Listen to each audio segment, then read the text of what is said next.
नमस्कार मित्रांनो, अहिल्यादेवी होळकर कर्जमाफी योजना महाराष्ट्रामध्ये काय केलेली आहे, राबवत आहे.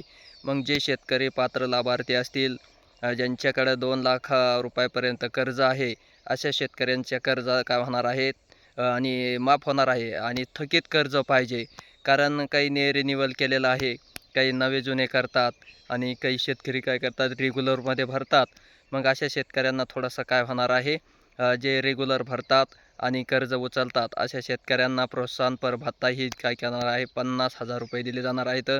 आणि ज्यांचं थकीत आहे अशा शेतकऱ्यांना काय केली जाणार आहे, 2 लाखापर्यंत निश्चित अहिल्यादेवी होळकर कर्जमाफी योजनेअंतर्गत त्यांना लाभ दिला जाणार आहे. त्यासाठी त्यांना आधार प्रमाणीकरण करावं लागणार आहे. म्हणजे KYCची प्रक्रिया जी आहे ती सुद्धा काय करावं लागणार आहे, त्यांना पूर्ण करावं लागणार आहे. त्यासाठी मग त्यांना आधार कार्ड असणं आवश्यक आहे. आणि कर्जमाफीचा लाभ घेण्यासाठी जे शेतकऱ्यांकडे फार्मर ID नसेल त्यांनी काय करायचं आहे, तात्काळ फार्मर ID जनरेट करून घ्यायचा आहे.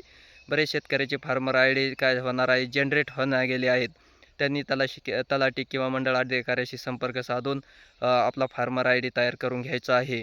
आणि ज्या शेतकऱ्याकडे फार्मर ID आहेत अशा शेतकऱ्यांचे कर्ज माफ होणार आहेत, कारण त्यांचे थकीत आणि फार्मर ID असणं आवश्यक आहे.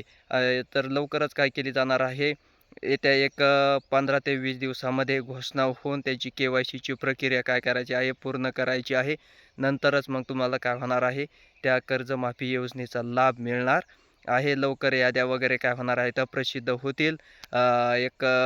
मे अखेरपर्यंत KYCची प्रक्रिया आणि याद्या पूर्ण होऊन जूनमध्ये काय होणार आहे, तर शेतकऱ्यांची संपूर्ण कर्जमाफी काय केली जाणार आहे, शेतकऱ्यांना दिली जाणार आहे. धन्यवाद.